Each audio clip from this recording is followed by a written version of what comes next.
Now, back in Blighty, we're witnessing a bit of a renaissance in the nuclear industry, according to the Prime Minister, Rishi Sunak. Earlier today, he announced a £200 million package to help revive nuclear power in this country. Joining me now is Director of the Nuclear Information Service, David Cullen.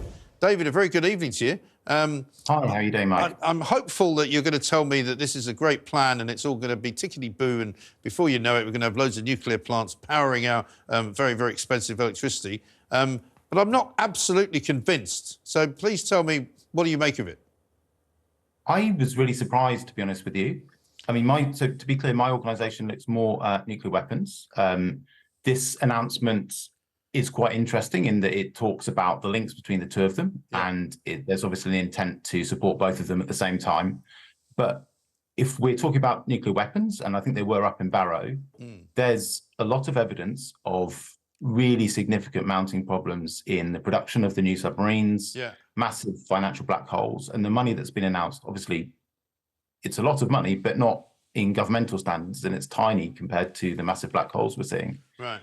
You know, the MOD's own figures say that their equipment plan over the next 10 years has got a £17 billion black hole, and that nuclear spending, the MOD's nuclear spending, has got at least an £8 billion black hole over the next 10 years. And which, you know, the government's talking about £20 million a year.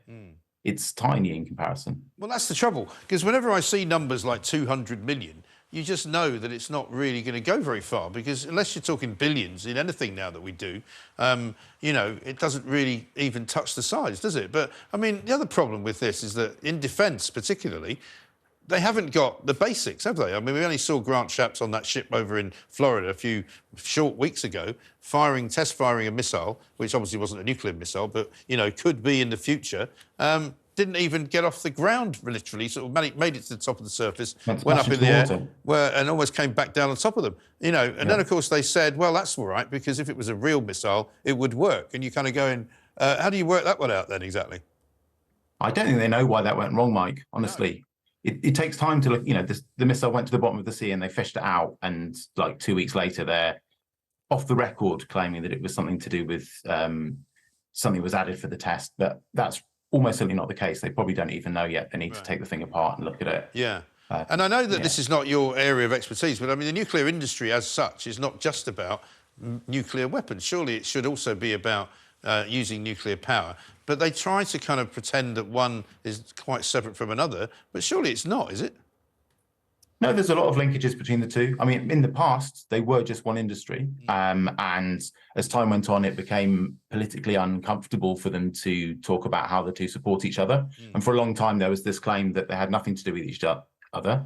This announcement today, like I said, is quite interesting because they're starting to talk about the linkages between the two. They're starting to talk about the skills work they're doing that will train up people that could work in either defence or power.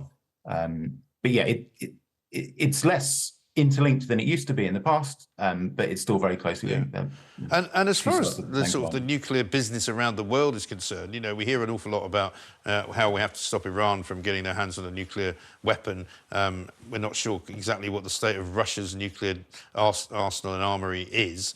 You may be able to tell me more about that than I know, but what is the state of sort of nuclear Armageddon, if you like? I mean, how many weapons and how many missiles are still pointing at one another? There's, I think, something in the region of about 14,000 weapons globally. That's been, it's been going down, and it's just starting to climb again, is my understanding. I think we're in a bit of a less dicey situation than right at the start of the Ukraine war, when people didn't know where everybody's red lines were. But it's still very problematic, and the outlook for the future is very poor. All of the major nuclear weapon states are building more weapons. You mentioned Russia. They're investing in a lot of capabilities that may or may not work, but are destabilizing at the very least. And although there aren't any states who we think, with the possible exception of Iran, are likely to develop nuclear weapons in the near future, it's still a concern that the international regime that has kept proliferation so low is under such threat because of dissatisfaction with it, because of the upgrades that are happening. And the one time we do hear about nuclear weapons possibly being utilised, very much in the Russia-Ukraine theatre is the tactical type of nuclear weapons. I mean, I've spoken to military experts who say, well, there really isn't any such thing. You know, a nuclear weapon is a nuclear weapon. Tactical really doesn't mean that it's necessarily any better or preferable. No, when people talk about tactical weapons, to be clear, they're talking about things that are several times larger than the Hiroshima bomb. Yeah. I mean, it's unimaginable destruction, for sure. You know, that's the tactics of basically wipe everybody out. So, I mean, is there evidence that there's more of those available to Putin? I don't think he's increasing those numbers, no. And the changes that have happened have been in rhetoric and in them developing new capabilities. So there's the nuclear arms, what do you call it? The brain's gone. No, it happens. The underwater, well, self-propelled, the self-propelled nuclear weapon. Well, the drones, stuff like that kind of thing, and anti-satellite stuff. So it's more developing new things. Right. They've got a bilateral treaty with the US that keeps the numbers of the large ones static, and that's in place for the next couple of years. But there's no negotiations to extend it, which is a major worry. Right. I think after that ends, we might see more increases in numbers. Right.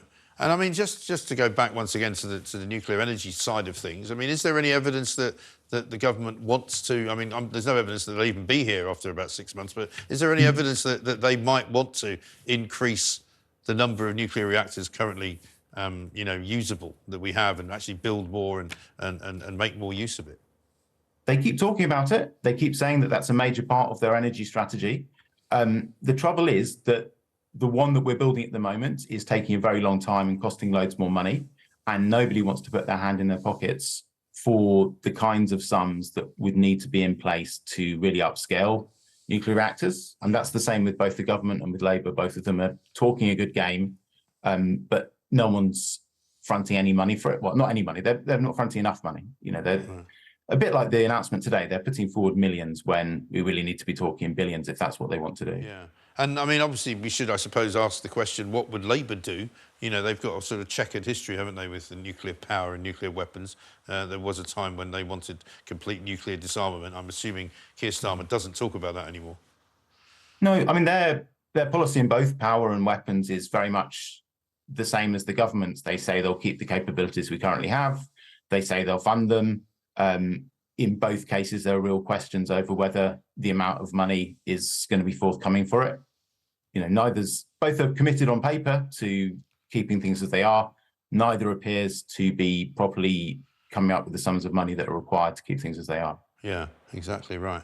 Well, listen, interesting. It's fascinating to see where it's all going to go. David, thanks very much indeed. David Cullen, Director of the Nuclear Information Service, who's not sure that 200 million quid is going to go very far when it comes to nuclear weapons. He probably is quite right to say that nobody's really sure where the new nuclear reactors are going to be built. Did we not, in my darkest distant memory, remember that there was a time when Boris Johnson promised loads of little small nuclear devices, nuclear power stations, that we were going to have these little microbursts of nuclear energy at the end of your street, and you'd be able to have cheaper energy? I'm sure I remember that. I'm sure I didn't dream it. I'm sure it did actually happen. Did it?